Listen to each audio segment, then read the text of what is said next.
करीब 36 साल पहले दूरदर्शन पर प्रसारित हुए रामायण का पुनः प्रसारण लॉकडाउन के समय किया गया। इतने अरसे बाद दिखाए गए इस शो ने टीआरपी के मामले में कीर्तिमान स्थापित किया। धारावाहिक के निर्माता निर्देशक रामानंद सागर के बेटे प्रेम सागर ने एक इंटरव्यू में बताया कि रामायण सीरियल के निर्माण के पीछे दैवीय शक्तियों और साधुओं का मार्गदर्शन भी था, जिसके साक्षी वे खुद भी रहे हैं। उन वृतांतों का जिक्र करते हुए प्रेम सागर ने बताया, शिलोंग में फिल्म ललकार की शूटिंग से पहले हमारे डिस्ट्रीब्यूटर शंकर लाल गोयनका हमें कामाख्या देवी के मंदिर लेकर गए। मैं भी साथ था। यह कहानी अविश्वसनीय है, मगर उसका जिक्र पापा जी की biography an epic life Ramanand Sagar में मैंने किया है। हम दर्शन करके जैसे ही निकले, छोटी सी तेजस्वी कन्या ने आकर कहा, एक बाबा आपसे मिलना चाहते हैं। पापा जी आध्यात्मिक तो थे ही, साधु से मिलने पहुंच गए। साधु महाराज उन्हें देखते रहे, कुछ नहीं बोले। पापा जी ने पूछा, कोई सेवा चाहते हैं तो आदेश दें, लेकिन उन्होंने कुछ नहीं कहा। पापा जी प्रणाम करके चले आए। यह 1970 की बात है।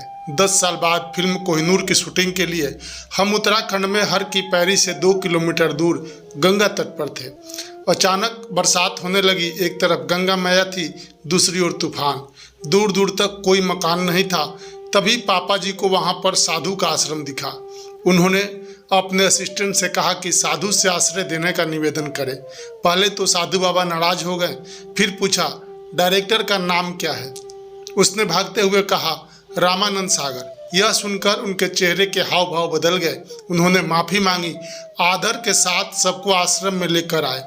पापा जी को आसन पर बैठाया, सबको काढ़ा पिलाया। बाद में पता चलता है कि वह साधु स्वामी रामानुज सरस्वती थे। वह एटॉमिक साइंटिस्ट थे। वहाँ आश्रम बना शोध कर रहे थे कि गंगा की पानी में एटॉमिक एनर्जी कितनी है। उसके बाद साधुओं की टोली आई। उन्होंने जब पापा जी को कामाख्या मंदिर का वृतांत सुनाया तो हम सुनकर दंग रह गए कि उन्हें कैसे पता। साधुओं ने बताया कि वह साधु महाराज कोई और नहीं, सिद्ध महाअवतार बाबा जी थे। मान्यता है कि वह बद्रीनारायण की आरती पर ही आते हैं, किसी को दर्शन नहीं देते। हम समझ गए कि तुम्हें एक बड़े दैवीय कार्य का जिम्मा मिला है। प्रेम सागर ने बताया, इस घटना के बाद पापा जी बद्रीनाथ गए, यह सोचकर कि बाबा जी वहाँ पर आरती में आते हैं। उस समय मेरे बड़े भाई पापा जी के साथ थे। एक साधु ने आकर पापा जी को प्रसाद दिया, लेकिन प्रसाद छूटकर गिर गया। एक अन्य साधु ने लपक कर खा लिया और मुस्कुराते हुए पापा जी की तरफ देखा। जब तक कुछ समझ पाते साधु बाबा गायब हो चुके थे। वह बाहर भागे। तब वहाँ राम बाबा नामक साधु मिले।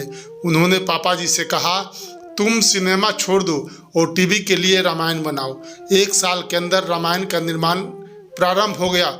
आचार्य श्री राम शर्मा ने भी इसके लिए प्रेरित किया था। प्रेम सागर ने बताया, इसी तरह एक दिन एक साधु बाबा हमारे घर पर पहुंचे। चेहरे पर अलौकिक तेज था। कहा कि मैं हिमालय से अपने गुरु का संदेश लाया हूं। पापा जी ने संदेश बताने को कहा। उसने कहा कि तुम क्या समझते हो कि तुम रामायण बना रहे हो? इसे ईश्वर का कार्य मानो और किसी बात की चिंता न करो। तुम तो आए ही इस काम के लिए हो। इतना कहकर चले गए।